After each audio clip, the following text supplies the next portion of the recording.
All right, so for tonight's lesson, we were actually going to have 4 speakers, but one of our speakers actually contacted us and let us know that they had something come up that they were not able to make the call. That was actually a closing. So we are going to have 3 presenters tonight, and I really wrestled with what was the best way to do this, because overcoming objections, the top 3 objections, I mean, we could do 3 hours on just the top 3 objections. So what we decided to do was go to closers in the field, the best closers we have in the field, and ask each one of them to handle one of the top 3 objections that most people run across. And so our first person that is going to be sharing their information with you is Miss Darlene Preston. And as you can see there, she's married to Harry. And Darlene and Harry have been with us ever since the very beginning of United First Financial. And Darlene is listed as in the top 3. I want you to hear that.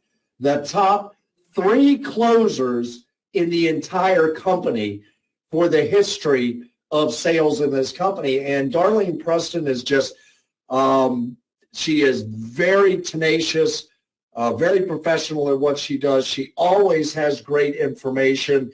It's been a while since you all have heard her on the call, but that's just because she's out there doing deals and getting the job done. And so what I want to do this evening, I'm going to bring Darlene on. Darlene, are you there? I am. All right, Darlene, you and I had a really nice conversation last night, and, we talked about a bunch of different ideas for the top 3 objections. And after, peeling back everything that we talked about, we stayed on the phone, I think, for about 20 minutes to a half hour. And after peeling it all back, what I would like you to do, Darlene, okay, I'm a client, a prospect, and you just done my analysis or whatever, and you're at that pace, and my response to you before moving forward is I can do it on my own. How would you respond to that, Darlene? Thank you for inviting me on the call, first of all, Mac and Steve. We appreciate it. There are different ways I respond, so here's just one of them. Okay, that's good. All right, all seriousness. A lot of people do say I can do it on my own, and I'll say, okay, I hear that. Why do you feel you can do it on your own? And they'll go into, what they want to do. I've done this or I've done that. I can fill out a spreadsheet, and I can, just use whatever I'm using, just pay my bills a little extra. And so I ask them things like, for example, let me ask you, what town do you live in? Or, and then ask what the closest town to them would be. So, hey, let's role play Mac a little. Sure. What town do you live in, Mac? I live in Draper, Utah. Okay, so what's the closest town to you? The very closest city or town to you? That would probably be Midvale. Okay, about how far is that? Oh, about 9 to 10 miles. All right. Well, that's a little far there. So if it were, could you walk that area? Could you walk that 9 or 5 miles? I could walk it if I wanted to. But would you? No. No, why would I would not walk that. I would use my car or Uber or something to that effect. Something like that. So even if there was a restaurant and you wanted to go to the restaurant about a mile or 2 away, would you walk? Well, not over a mile. I mean, I know that makes me sound like I'm not in great health, but no, typically if anything's over about a mile, I'm going to get in my car and go. Yeah, so if it's a little further than you're used to or comfortable, because you're going to dinner anyway, you probably wouldn't walk. And the reason you wouldn't walk is you have a car available to you. And does that make it easier for you to get there if you had a vehicle to get there? Yeah, of course it does. Okay, so let's look at it. Let's relate it to the system we just showed you. If you had to go in there and make a change, or you had to go on your page, you said you like to fill out the form or just pay it when you have some extra money and things of that nature. By you doing it on your own, then you have to stay on top of it. You have to make sure everything is in place. Just like driving 2 miles or 5 miles or whatever, you would take your car trying to get to those places. You would rather drive those places because it's easier, it's faster. It makes sense to use modern technology to get you to where you want to be. Same thing, we look at our program that's like a financial GPS. If you change your directions, you click a few buttons, and there you're right back on top of it. So when you think about doing things yourself, yeah, you could do this yourself. But why would you want to? When things are so much easier by following a system that can show you the future, can show you what to do next. No matter what situation you're in right now, you can see it by clicking a couple of buttons to get to the next level. And with that, it makes life easier. And don't we want life to be easier?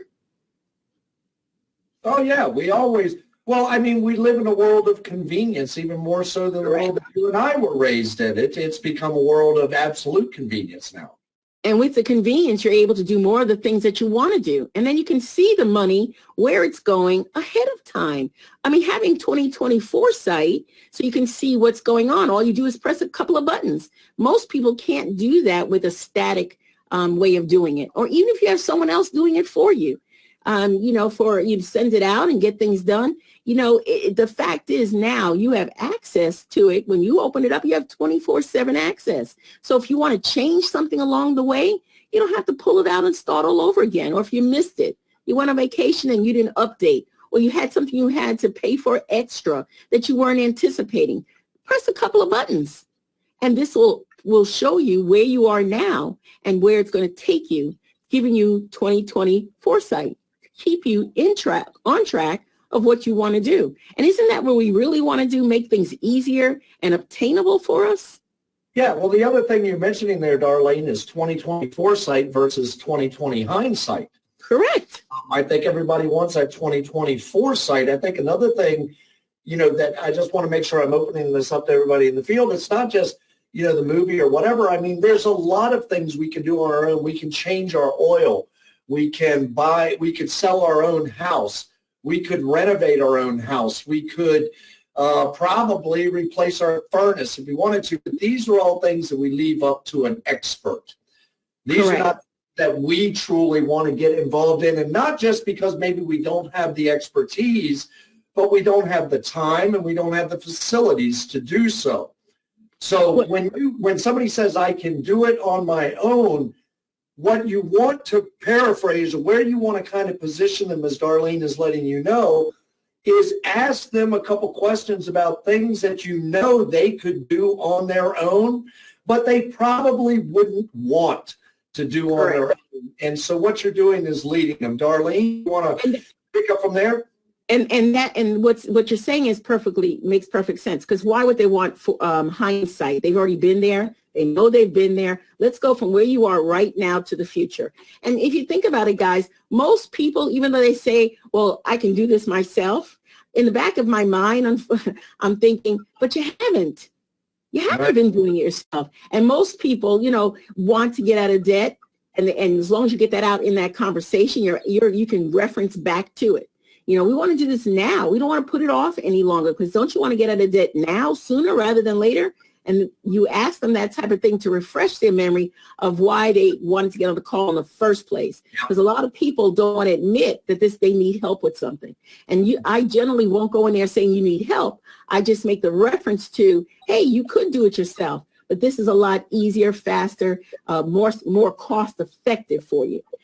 So it's what we try to make sure that you go in that path. And again, looking to the future is what we want people to do. And what they're doing, we want to make sure things are accurate. And in case there's any mistakes along the way, this will automatically catch it if you put in the wrong information. So there's a lot of positive things you can put in there. You don't want to say to them really, unless you know them real well, are you doing it yourself? You definitely don't want to take that negative path. So, I mean, I feel as though there's so much more to say in this area, but the other speakers probably can do that too. If we have a minute to close at the end, would be good. Yep. That's good. Okay. Super. Darlene, I thank you so much. And as I said to you all out there in the field, we're not going to be able to cover all of this in one idea. We just want to give you a baseline to get you to start thinking. Now, when we do our live meetings, we do have conversations about overcoming objections and things of this nature. So, Darlene, I want to thank you so much for jumping on the call and giving us your insight on I can do it on my own. Yeah, and Great. I want to tell you as well, Darlene. 40 years of doing this, I took notes. I mean, I took about a half a page of notes and things that I never thought of and that are so simple to use. And so I want to commend you on the little things that really make a huge difference. Fantastic job. Thank you. Great. Thank you so much. And I'd love to come on and kind of give you a close on some of that. But thank you, guys. We'll see how we end up on time because it looks like we are a little bit shy. But Darlene, just know you're truly valued, truly appreciated. Everything that you do in the field goes with recognition. And thank you for taking your time this evening to share with us. And we'll have you back. Thank you. Appreciate it. Thank you. All righty. So that was your I can do it on my own. Now, you all heard from this gentleman a little bit ago, and this is Mr. Brian Nates. And Brian, we introduced him the last time he was on, but I got a chance to sit and talk with Brian over the weekend, and I just got to tell you all, we could talk about where people have been and where they've gone, but what we really want to focus on is where they are now and where they are heading. And I can tell you this young man is a name that you're going to be hearing more and more of.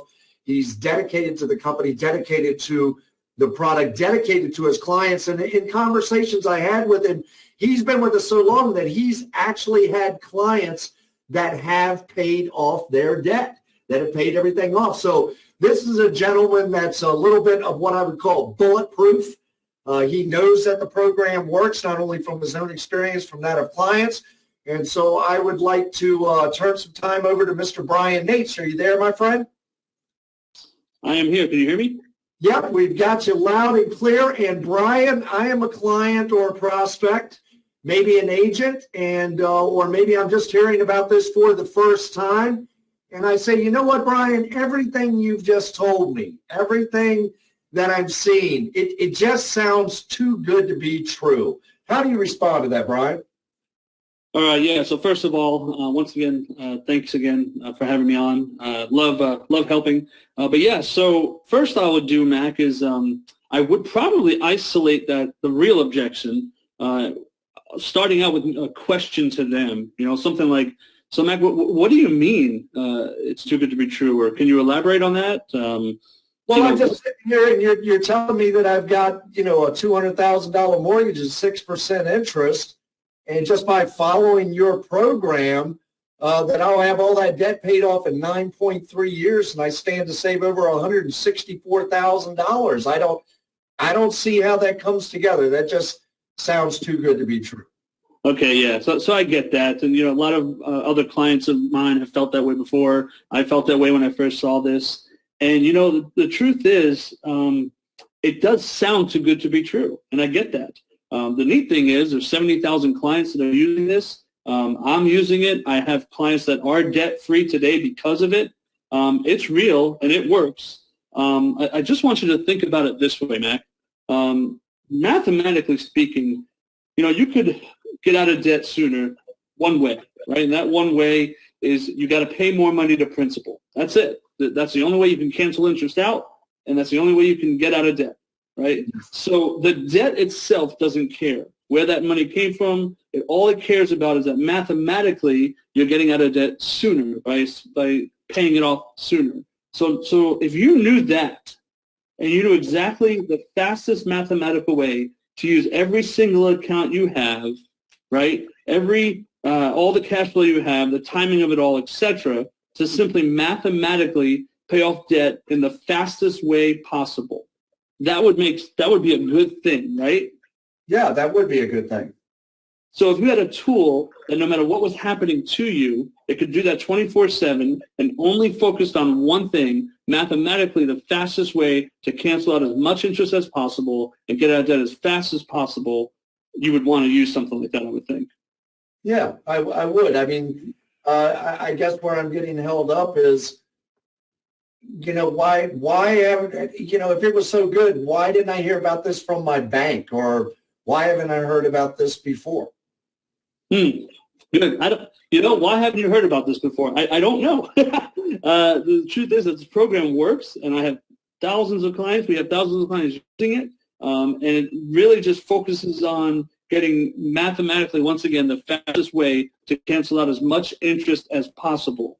And here's the deal. If you have $100, Mac, and you apply $30 to it, you're going to have $70 left, right? Yep. Right? So it's not too good to be true if it's math, right? Yeah, I guess that's the case, yeah. So if you could do that the fastest way possible, you'd want to do that, right? So I guess what I'm hearing you say, Brian, I'm going to paraphrase a little bit. It is not, now this is for the agents out there in the field, it is not beyond reason to believe that in 2020, not only is there a program that mathematically tells you the quickest way to get out of debt, but it is a program that you should have. And so it's not too good to be true. It's like what Rich Schaefer says, it's good, it's true, and it works. What you want to do with your clients out there in the field, when they say it's too good to be true, you can also, if you notice where Brian started, he started with feel, felt, found. And too good to be true is probably the best way to do that. So, Brian, give them the formula of feel, felt, found real quick. Yeah, sure. And I don't know if everybody, it's a simple sales technique that anyone that's been in sales a while may know it, but the feel, felt, found technique is simple. I understand how you feel, right? Because I too felt the same way, but what I found out is that it is real and it does work, and I have clients using it. I'm using it. So I understand how you feel. I felt the same way, but what I found out was, and by the way, I don't always like using those words, feel, felt, found. And the reason why is anyone that's been in sales a while knows exactly what you're doing to them, okay? So instead of saying, I understand how you feel, I may say something like, you know what, I get what you mean. I get it, right? When I was looking at this for the first time, I kind of felt the same way. But when I really learned all about this, I realized that it was really an incredible tool that really does work. So you can say the same thing as feel, felt, found without saying felt, found. Does that make sense? Yep, it does make perfect sense. Brian, I want to thank you for jumping on and sharing your time with us today. Just one other thought on it's too good to be true for the people in the field. I want you to think about this. How many things do you use today that 30 years ago you thought were too good to be true? I mean, people said that about the light bulb. They said it about the car. They said it about the microwave oven. I mean, when Steve Jobs produced and Bill Gates produced first computer, IBM and all those companies said nobody will ever have a computer in their house.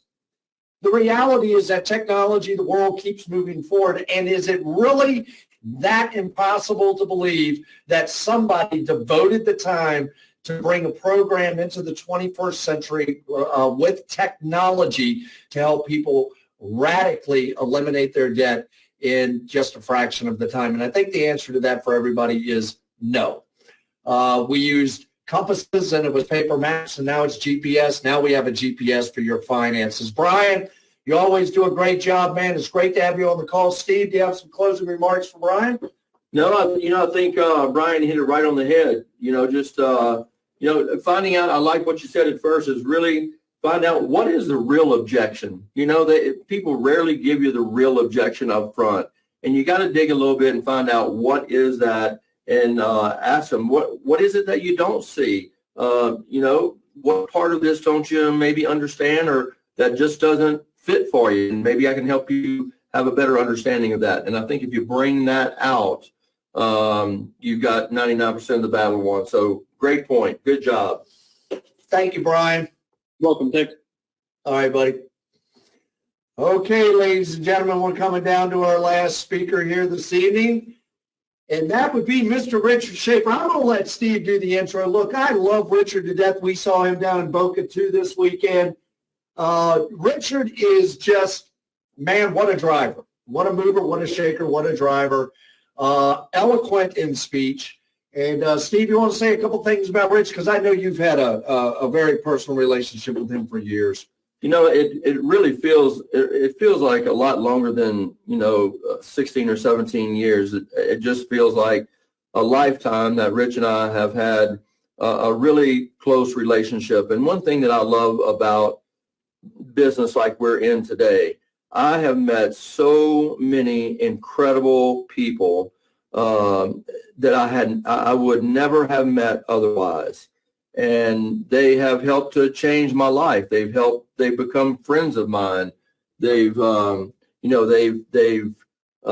there when I maybe needed a shoulder to lean on, or I needed a little motivation, or needed, something said to me to motivate me and move me forward. And Rich is one of those talented people who has the ability to do that. He has the ability to touch other people's heart and to really motivate them.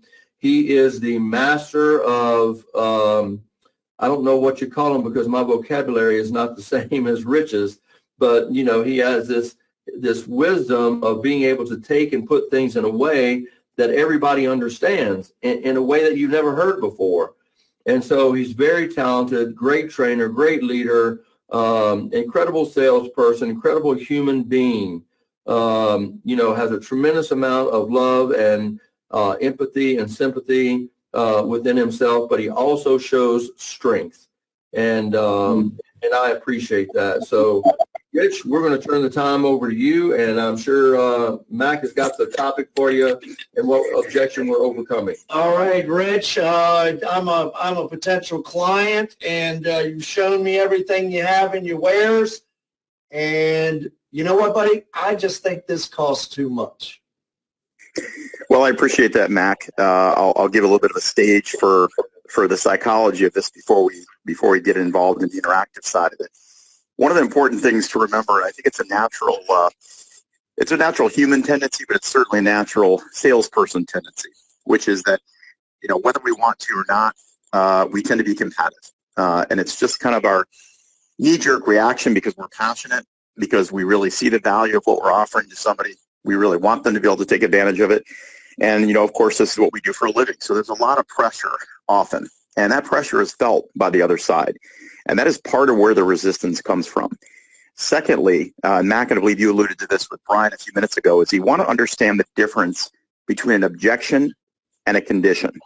Yep. An objection is usually a stall. It's usually I'm just putting it out there because I operate on the premise that if I can ask more questions and you can answer, somehow I win. As insane as that sounds, that's often true in terms of that dynamic.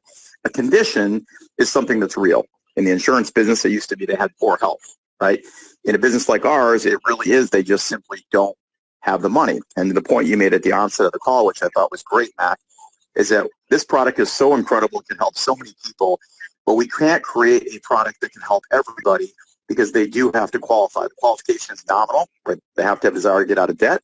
They have to be able to have debt. They have to be able to have enough income to at least be able to cover their expenses. They can't be running upside down consistently. That just won't work. We're setting them up to failure. But the reason I open up with that sort of psychology is that you understand oftentimes it's not a matter of being pushy. And that's the illusion or the representation that's made by a lot of salespeople. It's being pulley. It's actually drawing them into the process, but you've got to know where you need to take them. So it takes a lot of forethought in terms of understanding and putting yourself in their position. You talk a lot about that, Mac, in a lot of different settings, is that it is we've all been in that position. And of course, everybody wants to own, but nobody wants to be sold.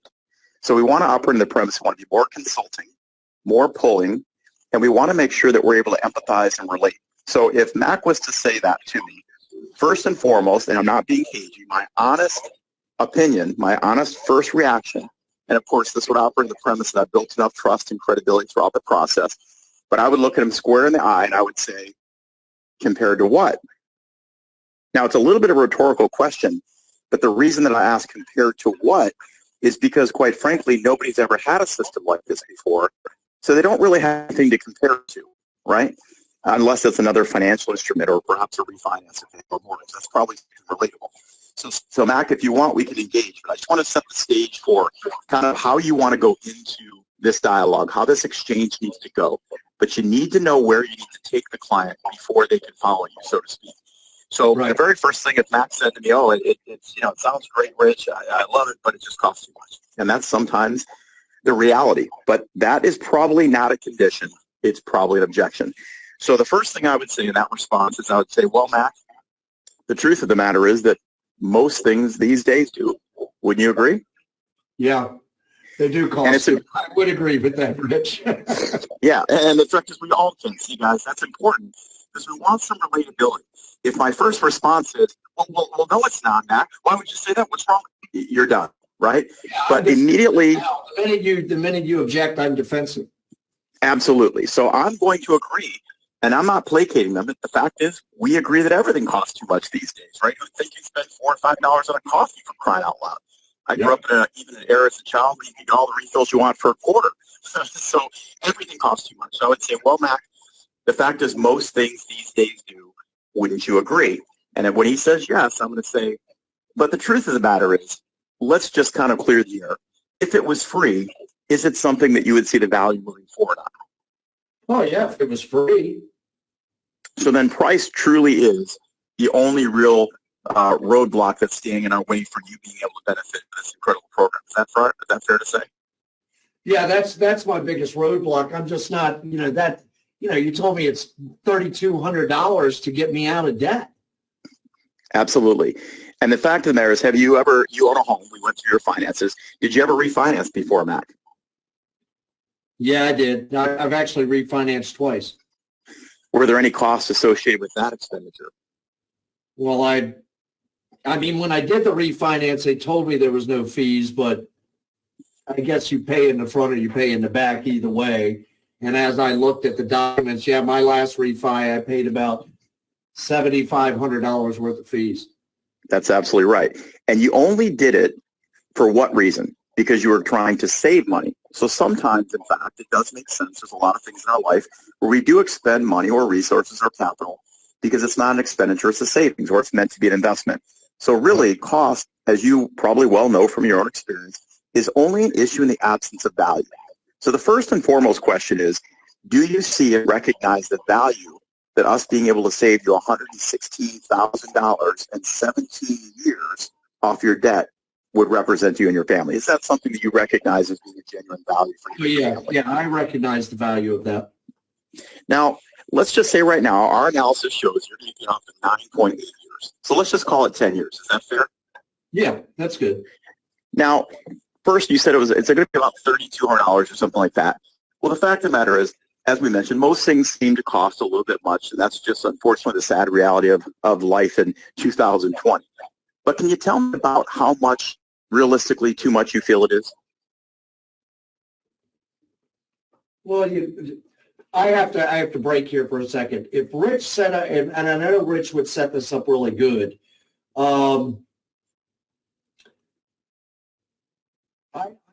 Honestly, Rich, I think it's about $2,500 too expensive. Okay. Now, let me tell you from my experience, folks, nobody would ever say that. Now, let me tell you a couple of reasons why. Of course, Mac's a veteran, so he's being a little bit more engaged. First and foremost, nobody thinks it's free. So that's the important thing. So that means your objection is not really $3,000 or $3,200 or $3,400 or $3,600, whatever that amount. It's not that. You think that's the objection you're fighting. It's not, because nobody thinks it's free. Now, generally speaking, and you could tease me for this, but I've traveled a lot around the world, and I usually call it the gringo rate. Those that are my Latin friends will probably know exactly what I'm talking about. And it generally means that people take things that are cost, and they either come up with a flat number, like $1,000, or half, right? Nobody would take like, oh, it's exactly 62% too much. That's just never going to happen in the real world. And nobody would say $2,500 because nobody would think it would cost $700, right? That's just not realistic. So you'd probably very, very rarely get that example unless it was from a Mac Saunders, okay? So generally somebody might say, let's just say for argument's sake, that you said it was, even $1,500 too much, or I don't even care. I'll just say $1,500.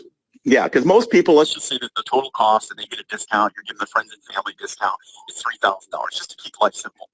So really the fact of the matter is you're saying that obviously you see the value and you wouldn't expect it to be free, but in fairness, it's probably more than you would have anticipated. You don't have anything to compare it to.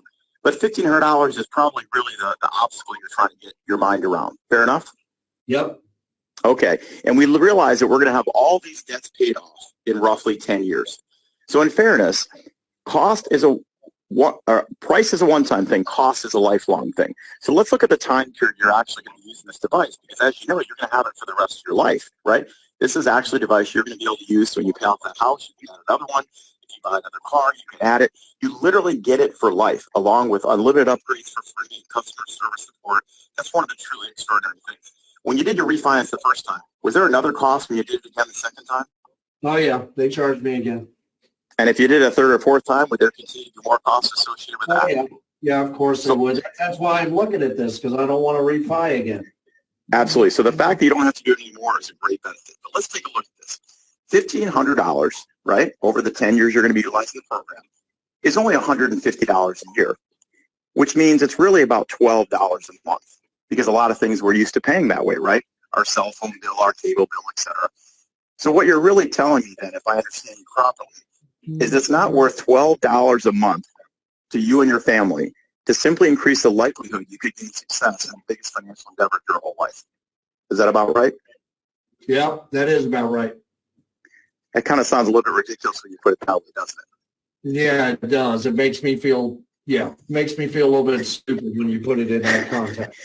Now, the focus there, everyone, is that it's just reduction of ridiculous. And I'm really just working it through from a consulting standpoint, because here's the thing.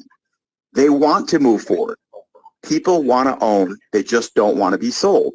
So we just simply got to help them reconcile the need to move forward. That's why you don't have to be pushy.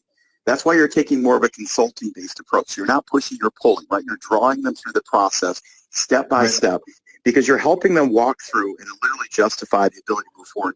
Because here's the fact, folks, if you don't get good at this stuff, forget about you not getting the sale, forget about you not getting paid. You've robbed that family of the ability to save tens, if not potentially hundreds of thousands of dollars interest, and perhaps a decade or two off their debt, and completely changing their family's life. You failed them, which is why we've got to be passionate. It's why we've got to be crusaders for what we do.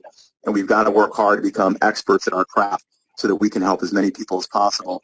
And to Max said so eloquently, literally help to take back America one family at a time. Rich, you always are on point. Your phone was I'm not sure how this audio is going to pick up, because your phone was popping in and out throughout the whole thing. I don't know what that is, because every time I call you on my phone, you're loud and clear, and every time we're on a GoToMeeting, it sounds crackly. I even took it off speaker and everything today. I guess I'll just have to call it in directly in the future. Rich, you're a consummate professional. Always love having you on the calls. Thank you for your insight. Thank you for sharing your time. To Darlene, to Brian Nates, to everyone that jumped on and helped us out this evening, we want to thank you so much for your time and your dedication. Rich, it was great seeing you this weekend. Brian, it was great seeing you. And we'll see you at the next rodeo. So thank you very much, Mr. Rich Schaefer. All right, everybody. I don't know if Steve has any closing words for you, but we've heard from 3 of the top closers in the field on overcoming objections. And I think it was a really good call, and I think they gave you some very good information, Steve. Yeah, this was really a good call, as they are every week, and just hearing the insight of people out there in the field, and getting some feedback from them, what's actually taking place out there in the trenches. And I took about 4 pages of notes myself. And folks, I've been taking notes for 40 years, as I told Darlene.